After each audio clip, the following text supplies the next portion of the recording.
Welcome to the Prop Drop. Tune in every week for the best prop bet picks and analysis across all major sports. Brought to you by WSN.com. Hello and welcome to WSN's Prop Drop, where we talk the top props across the sports world. I'm Alece Anderson, joined as always by Ryan Sullivan and Adam Forsythe. And I think today we're all just grateful for technology because that means we can somehow make this work. So we're going to attempt to give you the best locks and most unique props. And when I say unique, I'm pretty sure that's where we're going to end up. Make sure you check out WSN.com and as well subscribe to the WSN YouTube channel. Getting into it, let's start with biggest headline and steal bets of the week. Ryan. Yeah, the biggest thing for me, I was all excited.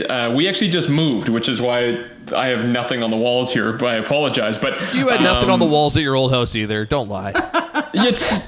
It's true. It's more of a wife rule than mine. If it was up to me, there'd be posters all over the place. I still got that Speed poster nice and framed and waiting. So, but the big thing for me, I was so excited because Aussie Rules football was still going on, and I love Aussie Rules. This, by the way, from a former SEN sports radio reporter in Melbourne, just peppering that in there. But right? That's a feather in the cap. So it's the greatest sport to watch. It is just a mashup of football and rugby. It doesn't make any sense, yet the rules, they are fairly simple. Nonetheless, Pat McAfee, former Indianapolis Colts punter, he was jacked about it on Twitter this week. And we just got word the other day that they shut things down over there due to the virus. So a little unfortunate that way. I was looking forward to some good watching. That's the big headline for me that's standing out. So if that's any indication of the sports week ahead, we're all in trouble. But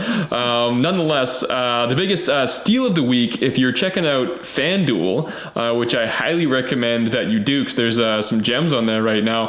The Buffalo Bills, if you didn't jump on them last week, I think they were going at plus 300. We were talking about it on the show to win that division, and that would have been the time to do it. Now they're up to plus 120, tied with the New England Patriots. So the ship has sailed a little bit on that. However, you can still jump in on the 2021 MVP odds. And I'd like to coin something here, Mr. Forsythe, if that's okay with you. And I'm going to call it a pick amendment.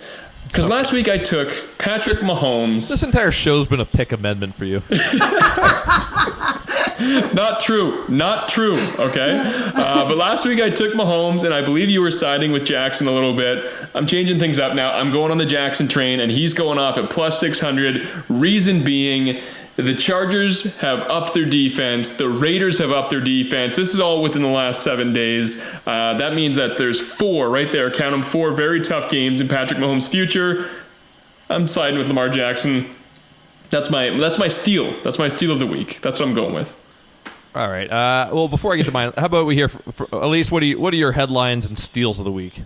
Well, I definitely think the Olympics being postponed was my big headline this week. Sunday night, of course, Canada had announced that the Olympics, if they should proceed as scheduled, they would not be sending any athletes to compete. The following day, Australia followed suit.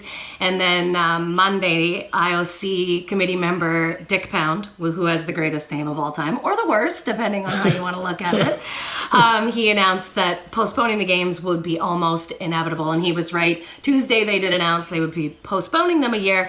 Not canceled, postponed. Now, Adam, I'm pretty sure you said they were going to be canceled, right?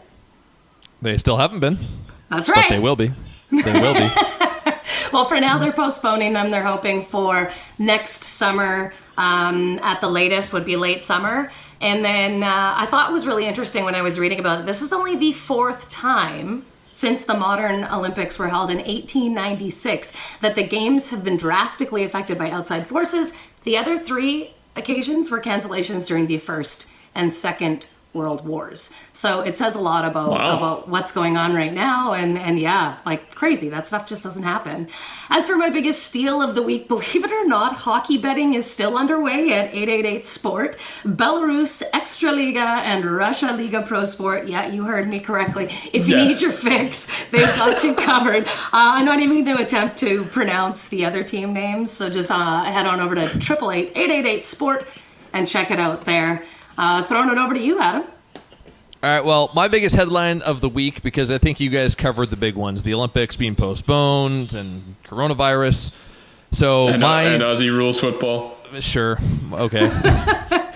My biggest headline of the week, way more important than Aussie rules football being canceled. I've officially eaten all my quarantine snacks, guys, and I drank all my quarantine beer. I feel I'm in like trouble. we need like a dun dun dun right there. Yeah, I mean, I'm hoping like WSN can hook up some drone deliveries or something, because I am running low. But do not worry though, because I have a pretty solid steal of the week for you. DraftKings. I was going to hit the links for my biggest steal bet of the week. DraftKings still letting you bet on the Masters, guys, even though the start date is up in the air.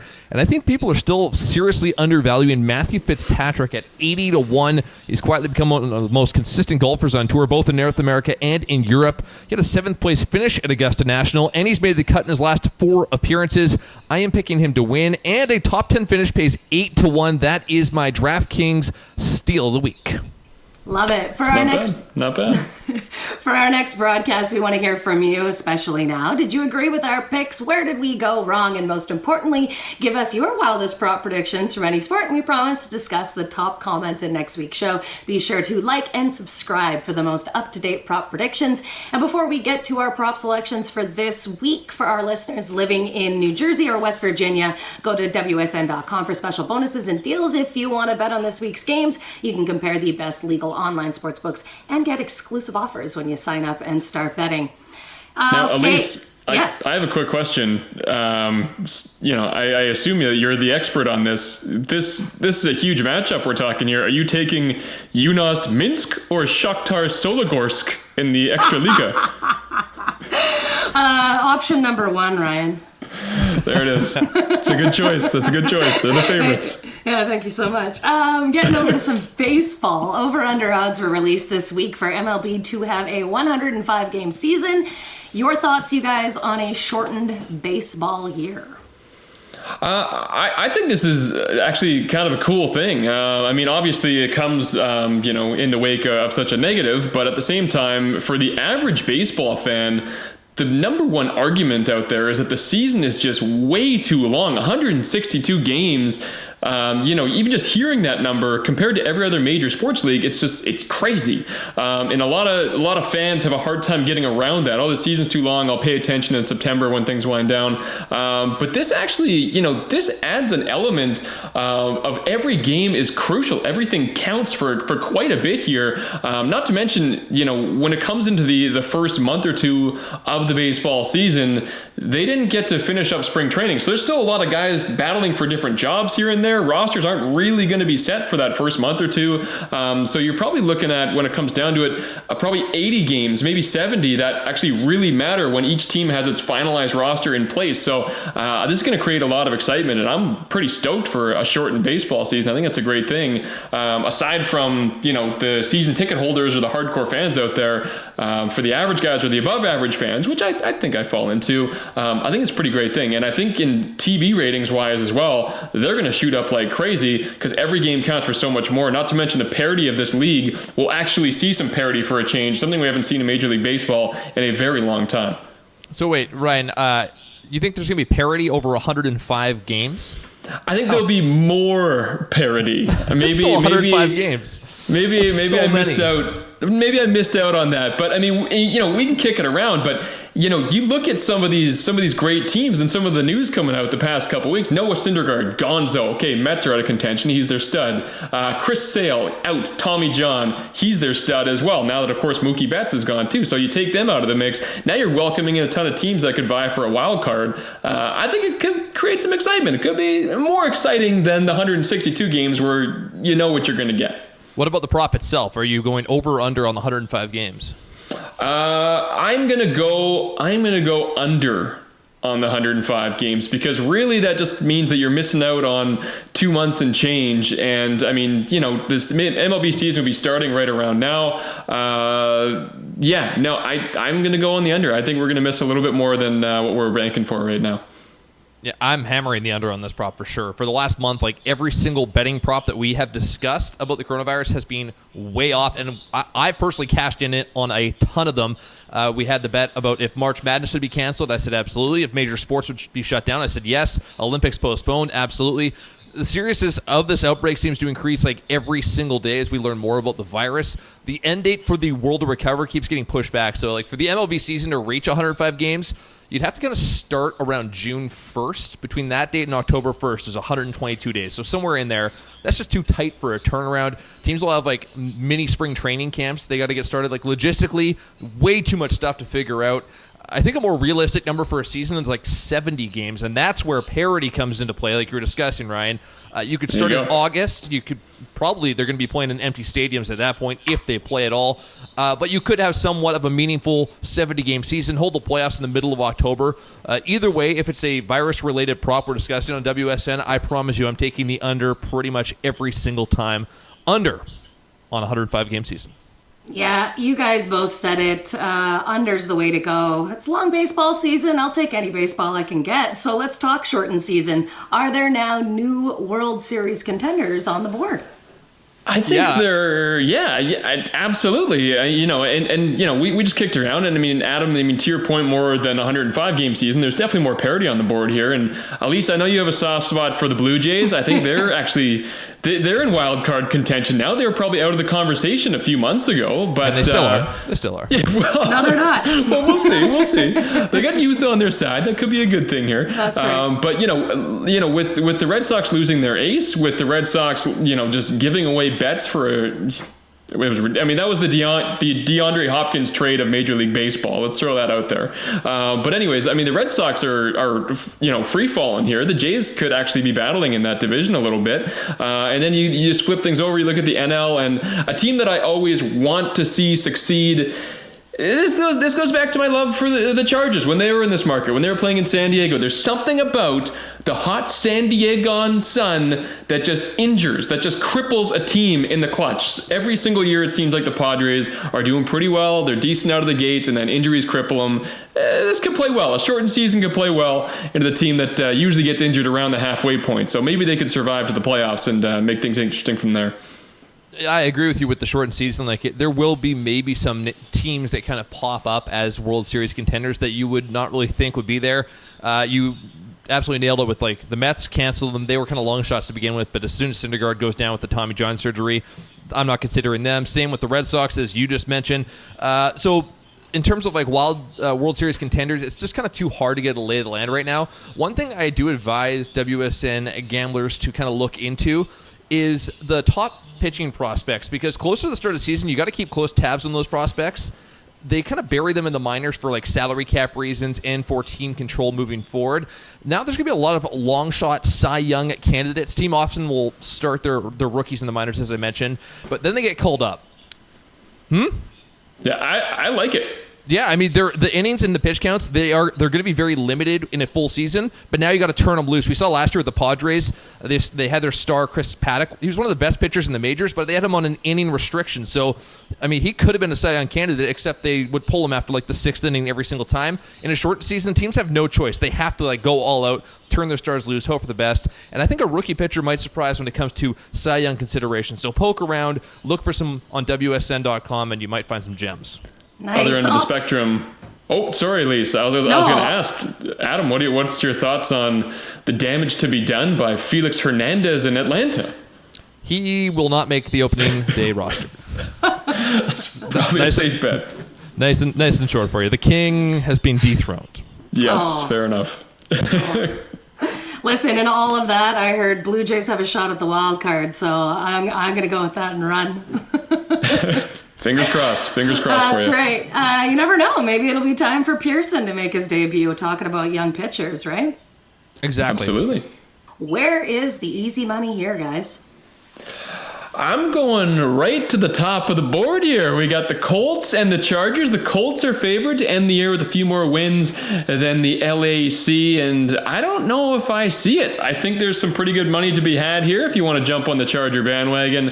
And of course, I am a bit of a homer. I like my Chargers, as we all know, but Phillip Rivers is down an Eric Ebron, who just signed with the Pittsburgh Steelers. And don't get me wrong, Phillip Rivers will improve that offense, even though it pains me to say that because he's still years of my life. But nonetheless, obviously the Colts will be an improved team, a better franchise, but I just don't have enough faith in Jack Doyle, and Rivers absolutely loves and lives by the hands of his tight ends. So a lot of pressure there on JD. I don't think he can handle it, and I like the Chargers, what they've done on defense, adding Linval Joseph, obviously Chris Harris Jr. back to that secondary that was already pretty damn stacked. The Chargers are going to be tremendous defensively. On the other side of the football, they locked up Austin Eckler, obviously, who had a great season last year. It looks like they might be making a play for Cam Newton. If not, I'm confident with Tyrod in there to pick up a few wins for him, no problem.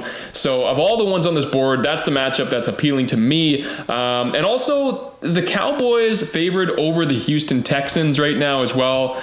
I know the Cowboys put up a season that was pretty lackluster last year. They are better than that, but everyone is jumping off the Texan bandwagon, maybe as they should be, after losing DeAndre Hopkins. But they still got a lot of pieces there. They got some pretty damn good wide receivers, and I'm not sold yet on the Texans being terrible and going into a full rebuild. I'm not buying it. I think the one thing for sure, though, they do have to take away the phone privileges from Bill O'Brien. That seems to be...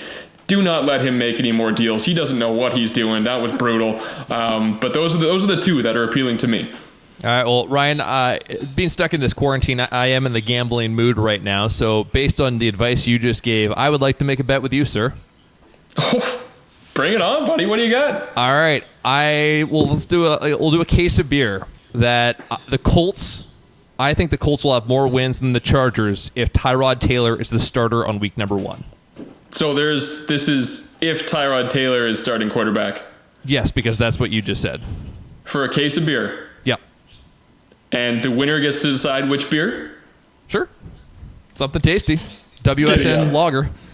You know what? It's going to be damn tasty because Tyrod is leading us to some W's, baby. Lock it in. I'm taking it. That is the easiest case of beer, and I already said I was lacking quarantine beer, so this is perfect. All right, that is our first side bet I think ever on WSN. This is fun. We should do this more. A lot of intriguing matchups here jumping off the board, but I've narrowed it down to 3 I really like. And I will be betting all 3, in fact. First up, we go back to what I discussed on last week's show. I think that this year the Bills will surpass the Patriots for AFC East supremacy. Sully headlined that at the top of the show.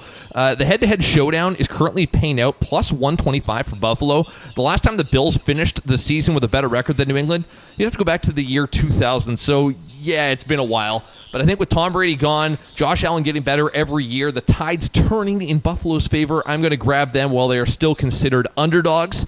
I also like the Packers to be at least 1 win better than the Bears, which is paying plus 100. Chicago, a disaster after a terrible season. Their winter moves not really convincing me much. Nick Foles, not the answer to your quarterback woes, I suppose.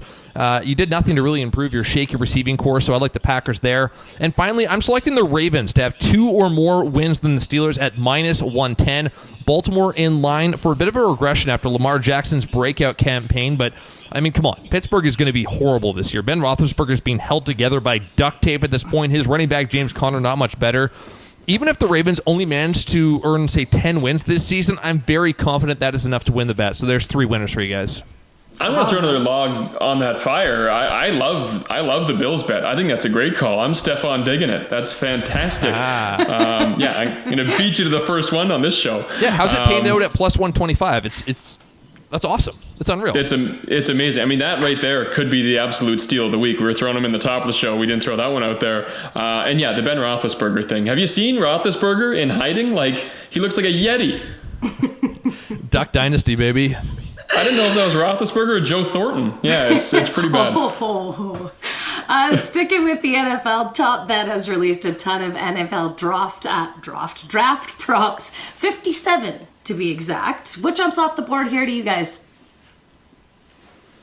Yeah, so it is great to see. I mean, obviously this show we like to showcase just how many props you can find out there, like the really intriguing ones. And I mean, and this time, these sensitive times where there's so little going on in the sports domain, there's still so much going on when it comes to sports and prop betting especially, and 57 props on the board, absolutely ridiculous. So the one that jumps out to me is the draft position. It's first wide receiver drafted, all bets action here, and you've got CeeDee Lamb as the favorite, paying minus 105, Jerry Jeudy at plus 105, and Mr. Ruggs at plus 700. Then the field's paying plus 1200. Don't worry about the field; those are the top three in everyone's books. And I'm thinking that Mr. Ruggs might actually surprise a few people here. I mean, for the longest time, Jerry Jeudy was everyone's undisputed number one, halfway through the year or so. And then CeeDee Lamb kind of took over that number one spot in a lot of people's books.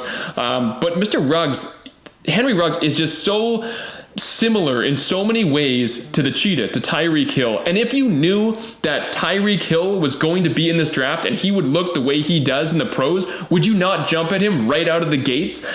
This guy, he's got the absolute speed, the afterburners. You could totally throw him in on special teams. He'd make an immediate difference. You wouldn't have to throw him in at the 3-slot receiver and just let him season a little bit to get to where he needs to be. He's a deep threat right off the bat. So that's the surprising one for me, and I think he could surprise. So paying 7-1, I'd roll the dice on that, no problem.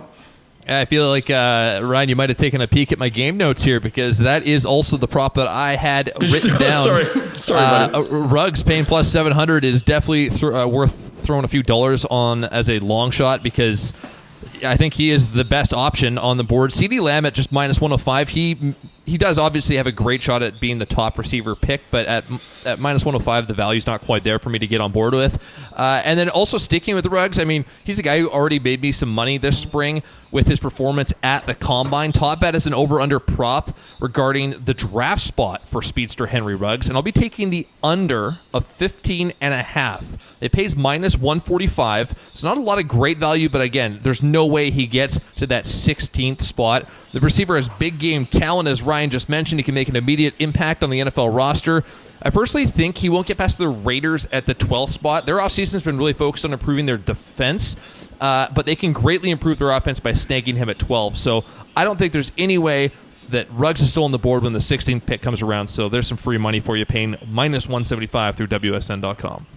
All right. I was looking at the draft position for Tua Tagovailoa. Where's he going to get selected? They've got it. I mean, most likely everyone's kind of putting him at third pick at plus 170, fifth pick's plus 180, second pick plus 400, sixth pick plus 800, fourth pick plus 800, sorry. And then one of my favorites, those, field any other pick plus 1,000. I'd be really curious to know what you guys think. He's obviously suffered some injuries.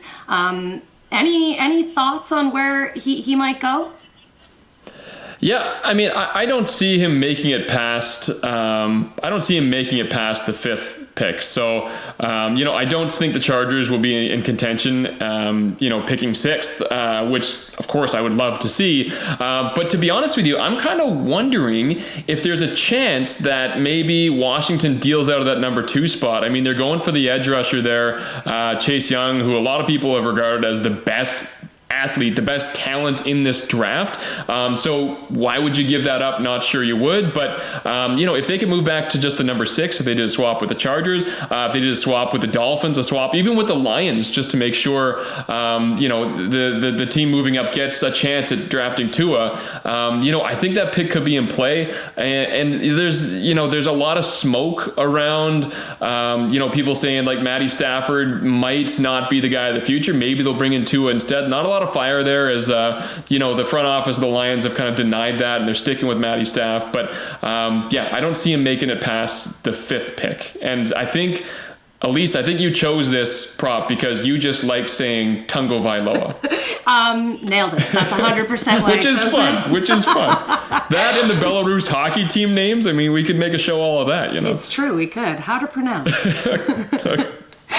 Okay, Oddshark, speaking of QBs, has released these Cam Newton free agency odds back on November 20th. This is a who do you wish you jumped on at the time kind of moment. So Chicago Bears plus 250, Cincinnati Bengals plus 300, Carolina plus 400, the Broncos at plus 500, as well as Miami Dolphins, Chargers and Steelers, and Titans at plus 900. I mean, Ryan? I'm a little surprised that the Chargers were paying plus 900. I mean, I think a lot of people at this time were thinking, they'll probably hang on to Phillip Rivers, let him round out his career in Los Angeles. So they put him a little lower down the board. The Redskins aren't even on the board here, and they're the favorite right now. Or they're one of the favorites, I should say. I wish I threw some money down on the Chargers. I think that's a great fit, and I think that Anthony Lynn, the head coach there, he's got a lot of say in everything the Chargers do and the personnel they bring in. But as we've said a number of times, he wants a mobile quarterback, and I think that's the big deal breaker. That's why Phillip Rivers had to take off, is because Anthony Lynn wants a mobile guy. And right now, I love his loyalty to Tyrod, who played with him in Buffalo, did some great things for him, obviously leading him back to the playoffs after so many years. But if he could upgrade this bridge quarterback, because the guy that's in that starting role for the next year, maybe two, is a bridge guy. He's going to train a younger kid to come on and be the future. Yeah, if you can upgrade to Cam Newton, why wouldn't you? So I think the Chargers would be huge, and I wish I threw some money down on that bet. Unfortunately, there's no field on here. If there was, it'd probably be paying decent, and you could have taken the Redskins maybe. But I think the Chargers of this board and the Dolphins paying plus 500, I think everybody and anybody wishes they threw their money down on that one. Yeah, the only one on the board that really jumps out to me, guys, is the Patriots at plus 1,000, because their current odds are now plus 170. So I think we definitely missed the boat on getting great odds there. But all along, I think universally we all thought Tom Brady would never leave Foxborough. So it's a bet I personally would have made. The Broncos at plus 500, that one's interesting, but you were smart to wait if you did, because Denver's now 20-1 long shots to snag Newton. And honestly, I think there's maybe a fit there. They just released Joe Flacco. They have Drew Lock and Jeff Driscoll, and they swear that's the tandem they're going with moving forward. But Newton would be a huge upgrade. One team that was not on OddsShark's board in November, now at plus 900, is Jacksonville. Another team that would greatly benefit from adding Newton. Gardner Minshew, I don't know, he's not exactly going to be a star in this league. I think I might actually get in on that action. Jaguars at plus 900, just in case. Well, he'd be a good guy to come in and at least show the ropes to Gardner Minshew, because Nick Foles last year is just had horseshoes up his his whole career. So you're not learning much out of Nick Foles, but it wouldn't be a bad call. But the Jacksonville, more so than almost any other team though, is definitely in rebuild now. So you could tell by them selling off every piece they have. But anyway, I would bet on them rolling the dice. Absolutely, I'd join you. All right, I like it. Honda Accord. There it is. It's our first quarantined Honda Accord. It is, yeah. It's a limited edition Honda Accord. Updated odds are on the table now for Cam Newton, Jameis Winston, and Andy Dalton. Fellas, where's the chip gonna land here for each? Well, I already detailed moments ago where I think Newton lands, but of these three quarterbacks, whoever signs first, it will kind of shape where the other two end up. I'm already seeing discussions about Dalton and Winston might be priced out of the market completely. They'll be looking for backup jobs if they sign somewhere, which is kind of insane to think about. They have a ton of experience, and they can provide a team a lot of highs, but they can also provide a team a lot of lows, as we saw last year with their frequent interception issues. The talk of Winston to the Patriots has cooled down significantly to the point where the odds makers have really moved that line all the way down to plus 750. Definitely not a bad play. Plus 750 is pretty good. The betting favorite for Winston services, Jacksonville at plus 220 and Miami at plus 320.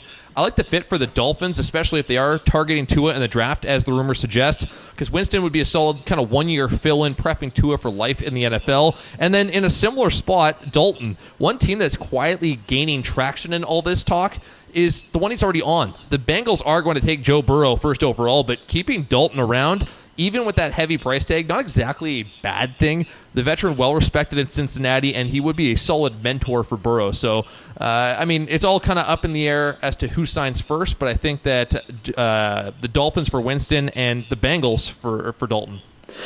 Yeah, I think you hit the nail on the head. I think that it's going to come down to who goes first, and then we'll see where the other chips fall. I think that everyone is starting to get a little bit of an itchy trigger finger now that Cam Newton is officially available out there. And I think that I said it last week, I stick with it. No amendment here. I think the Redskins are still mostly in play. And I think that would be the perfect fit for him, even though I just threw charges out there, but that's because the Redskins weren't on the board back in November. I think a little reunion with Ron Rivera. Can I jump in there?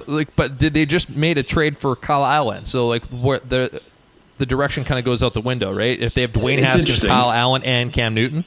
Yeah, well, you make some fine points there. I don't know. I don't. The thing is that I don't view Kyle Allen as a starter, and I don't view Dwayne Haskins as a starter. Kyle Allen might be the odd guy out. I mean, they didn't spend much. I mean, what was it, like a 5th or 6th rounder they gave up for him? Which is just a roll of the dice pick anyway. So he could end up being the practice roster guy. He could end up being the Matt Barkley of that team. So I think they're still in play for Cam Newton, and I think there'd be no better teacher out there for Dwayne Haskins. I mean, Kyle Allen's not going to teach Dwayne Haskins anything holding the clipboard on the sideline, but for a chance to have Cam Newton in there to show this guy the ropes, the 2015 MVP, I think they're still in play. Does it knock the odds a little bit? Does it take him out of the favorite spot? You're probably right. It probably does change the odds a little bit, but no, I think that there'd still be a good fit for Newton. As for Jameis Winston, the Miami Dolphins, I think would make a lot of sense. Right now, they're listed as favorites at plus 100. I think Jameis Winston actually still could be a half decent quarterback in this league, and I know maybe that's a little unwise to say after a guy throws 30 picks, but he also led the NFL in passing yards. He's not a bad player. He's got a lot of youth on his side. He can run the football pretty well. He's shown that he's fairly durable out there, and so I mean he could be the quarterback of the future for some team if he's put with the right pieces. Is that in Miami? Probably not, but I could see them rolling the dice because Miami, going into another season with Ryan Fitzpatrick, that's not going to sell tickets over there. So as for Andy Dalton, I think he'll be the third guy in line. He'll sign last. Forsythe, I think you make a great point there with going back to Cincinnati and being the guy that kind of shows Joe Burrow the ropes. Obviously, he's pretty familiar with that franchise as well, and the receivers out there. But Dalton still has a year left on his deal. They're just assuming once they draft Burrow, then they'll cut him. But he is owed $17.5 million. So he's not a free agent yet, but he probably will be if at that price tag. Yeah, that's fair. Or maybe there's a restructuring in his future there to stick around and stay employed. So, right. I think that, they could definitely do that. If they decide to move him out, that's when I could see a team like maybe the Patriots taking a flyer on this guy just to be the backup, just to be the safety net for Jeff Stidham over there. All right, speaking outside the remaining 3 big QBs, who's the next big free agency name to go? At least there's not a lot of big names left on the board, especially on offense. I think defensively that's kind of where the bigger names are, and the biggest one is definitely Jadeveon Clowney. I still think he heads back to Seattle. I detailed it on last week's show where the Seahawks are notorious for playing hardball with their defensive stars. And they've headed back to the playbook on the negotiation for this one, especially. Clowney has made it clear he wants to get paid, but he also would kind of like to go back to Seattle. He's watched all his fellow defensive stars get paid, cashed in, and he actually might have priced himself out of a top-paying job. And he doesn't have a lot of options at this point. So Seattle's simply just sitting back, waiting for him to circle back, take a lower offer. I don't know if he'll be the next big name off the board like your prop suggests, but these talks will take time. He is definitely the biggest name left outside of the big 3 quarterbacks, though.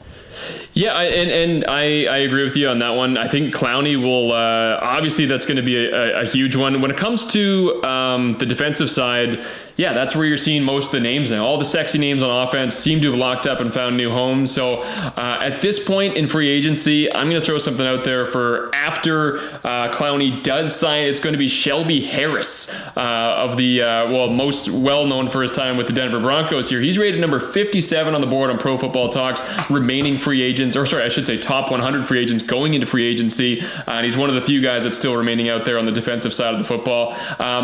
When it comes to defensive lineman, he's going to pretty much control the market once Clowney's gone. And Ndamukong Suh, Adam Schefter out there reporting that he's going to be signing on either today or in the next few days with the Tampa Bay Buccaneers, re-upping with a new deal over there, just a 1 year. So it looks like Shelby Harris is going to be the next big name name in line once Jadeveon Clowney falls off. And I agree with you, Adam. I think he's going to stick around in Seattle. I threw it out there originally thinking that this guy might go to New York, play things out with the Giants, but the Giants aren't making any moves whatsoever. And I expected Clowney to go over there because he wanted the money, because he wanted the fame, but I expected them to start building and at least give him some pieces to play with. But they've done nothing. They've sat on their hands, so I think Seattle would be the way to go there. They definitely have the best shot in the NFC, in my opinion. They're right up there ranked with the San Francisco 49ers, and in my head, anyways, my own personal power ranks. But Shelby Harris will be the next big name to look out for following the Clowney signing. That's my take.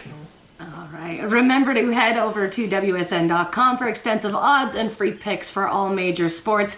I love this one. Is this the possible future prop? The Los Angeles Rams have released their much anticipated new logo this week.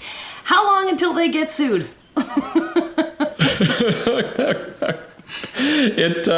I don't think it's going to take that long, to be honest with you. I mean, it's a complete ripoff of Angelo State University, and what's funny about it is, I've worked in marketing almost as long as I've worked in journalism as well, and I've always wanted the job where I could just steal someone else's stuff, call it my own, and then people go, "Wow, Ryan, fantastic work, tremendous." But I don't get it. You pay hundreds of thousands, if not millions of dollars for a new rebrand, a brand new look, and it's not even it's similar. It's the same font. It's the same design. It's a direct rip.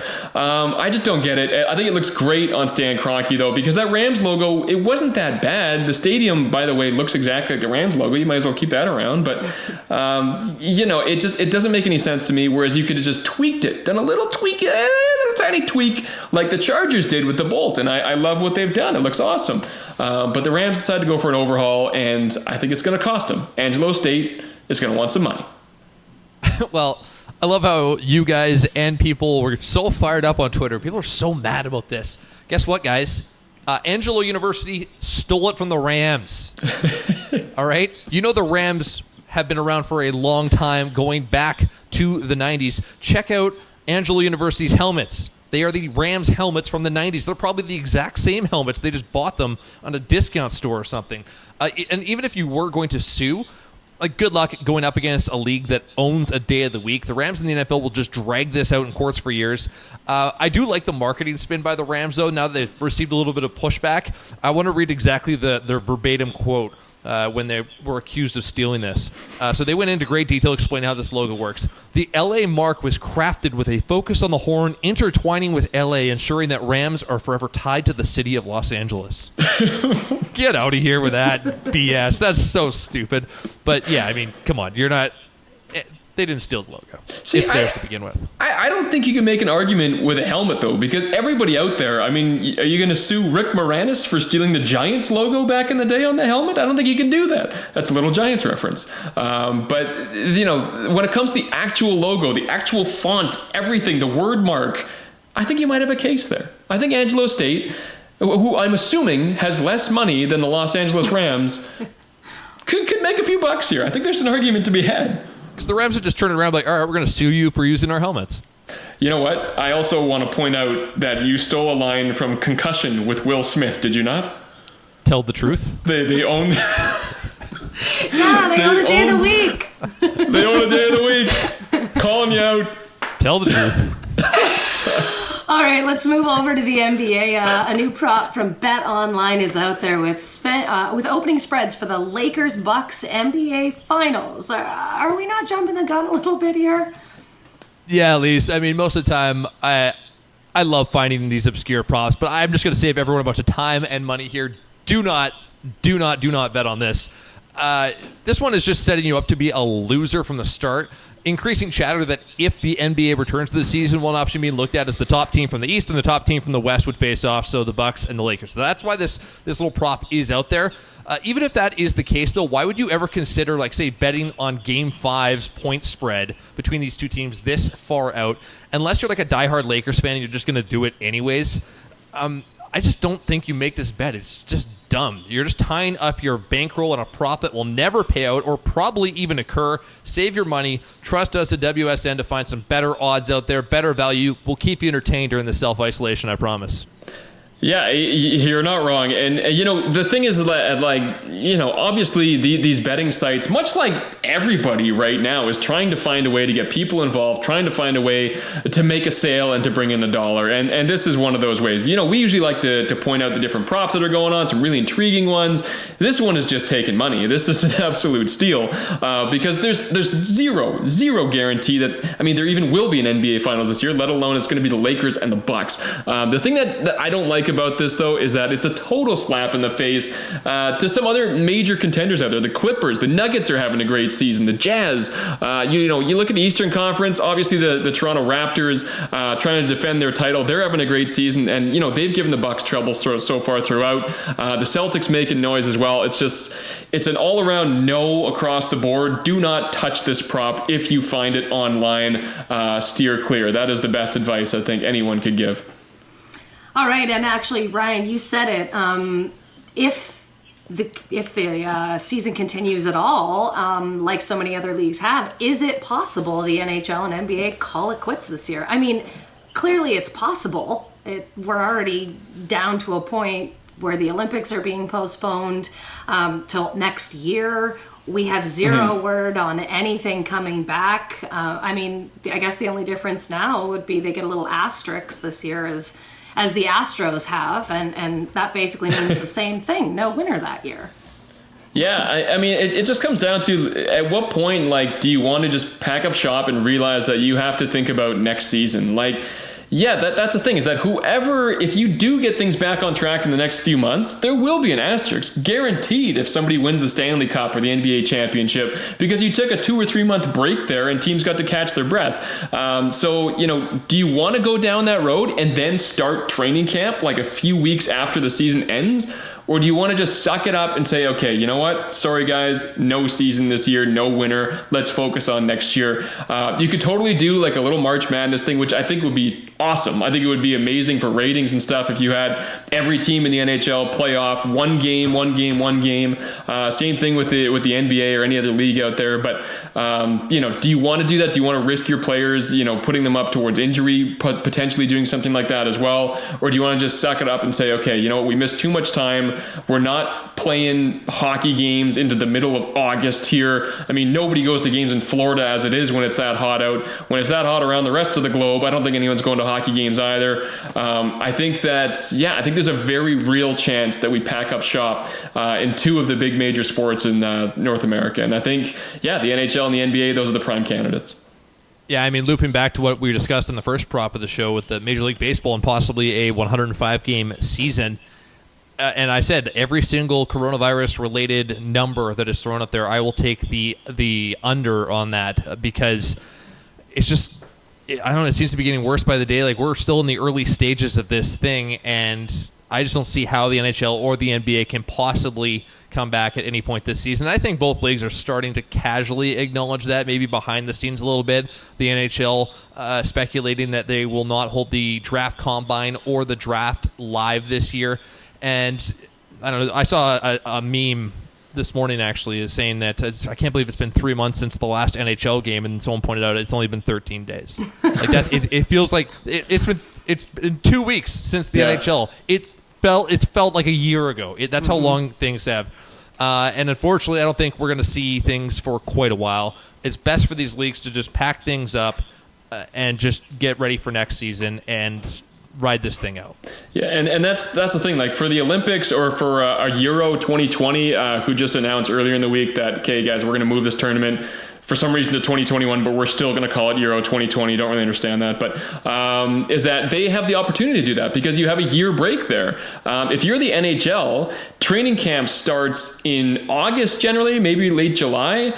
if you want to play out your season, if you want to crown a winner of the Stanley Cup, you're going to have to take a break, and then every single future season from here on out is going to be affected for the rest of time. So do you want to just call it quits now, start things up as they've always done throughout time, or do you want to completely change the rotation of the earth with the individual leagues? And the Olympics have that advantage, same thing with Euro and other major tournaments like that, but the NHL and the NBA certainly do not.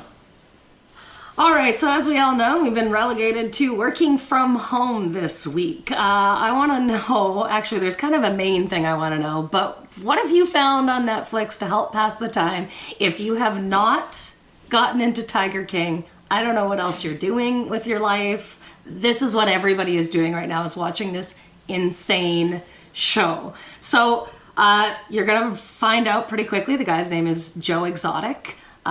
He is quite exotic and flamboyant, and it gets to the point with this show, I think it's 7 episodes, that you don't actually believe what you're seeing. Like, you're kind of constantly going, this isn't real. This can't be real. No way this is real. It's real. And it is maybe the craziest TV show I've ever watched in my entire life. Ryan, Adam, any of you guys watching Tiger King?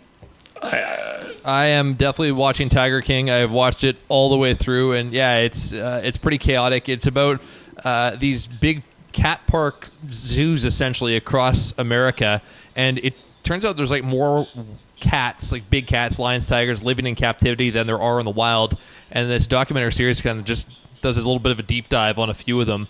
But man, there's like twists of murder and it's bananas. It is crazy, and these people are just straight up hicks. It is awesome. So the characters alone, but like you just said, Alece, like every single episode starts and ends with a complete like, what the hell is going on? This can't be real, and it is all very, very real. Well, it was wild too, because I'm like watching it, and I knew that I had a family member who actually worked with big cats. She went from like the Dallas Zoo or something like that to Florida. And so when I started watching this, I messaged her, and sure enough, she actually was working at Big Cat Rescue, which you'll learn about if you're watching Tiger King, with this Carol Baskin. And she was telling me stories, because there's stories about Carol Baskin apparently offing her husband. And, my cousin was somebody who fed the big cats. So she had her own concerns whilst watching it. So wait, this is a bit spoilery and inside baseball if you haven't seen the show, but does she have inside knowledge that Karen Baskin fed her husband to the lions? Honestly, she is hoping that that wasn't part of the food, because she did feed. Oh my God. I know! She fed all of the big cats. Like, Boris, her lion, she was like, he was my favorite, but that was all part of it. Like, getting them their cows, their horses, whatever it was. Maybe husband. I don't know. Right. For someone that's never seen this show, I don't know what's going on right now. We're talking about feeding somebody to a lion. Exactly. And, okay. Hey, buddy, that's only episode 2. Yeah. Okay. There's 7 episodes. Yeah. So you haven't seen it, Ryan? No. But what have you been watching? Well, that's the thing, is that I mentioned right off the top. So we just moved. What a great time to move during a world pandemic. Oh man, fantastic. But a lot of sarcasm. So I don't have anything going on right now, but I did binge before I left my last place. The season 2 of F1 Drive to Survive. I don't know if anybody ever watched the HBO NHL 24/7, but it's all access for Formula One, and it's just so amazingly done. They follow every storyline, and like it gets you into the sport. It's so wicked. So I binged it all. I binged all 10 episodes of season 2 in a weekend. It was fantastic. Aside from that, I just finished off, this isn't Netflix, but I've got the HBO subscription, Curb Your Enthusiasm, tremendous season. And I also just watched episode 1 of Westworld, and Marshawn Lynch is a character on the show. So, really? Oh man. Oh yeah, beast mode.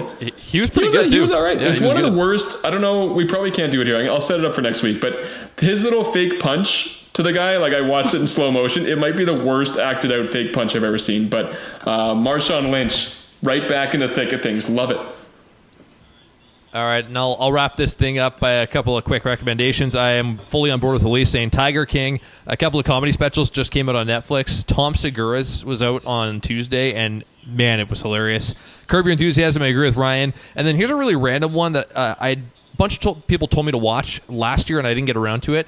It's called Pen 15, and I'm sure you were familiar as if you're immature as children. Pen 15, you know what I'm talking about. That's funny. So Pen 15 is these two 30-year-old women partnered up with the Lonely Island guys, Andy Samberg, and made a TV show about their childhood, but they play themselves. So these two 30-year-old women are playing 13-year-old girls, and everybody else in the cast is their own age. They're all 13-year-old boys and girls. And it is about them going through puberty. It is insane. It is so weird, but very funny. And again, it's Lonely Island, Andy Samberg, so you kind of get on board with it. There you go. I like it. So there you go. There's my recommendations to get you through quarantine. Perfect. A reminder, Real Money Daily Fantasy Sports are a great option for people living in a state where traditional sports betting isn't legal. Head over to WSN.com and it can set you up with links to DraftKings and FanDuel. Don't forget to head to WSN.com and WSN's YouTube channel for tons of coverage on all sports. Make sure to like and subscribe to Prop Drop. For Adam Forsythe and Ryan Sullivan, I'm Alece Anderson, and we'll see you next week. Bye. See ya.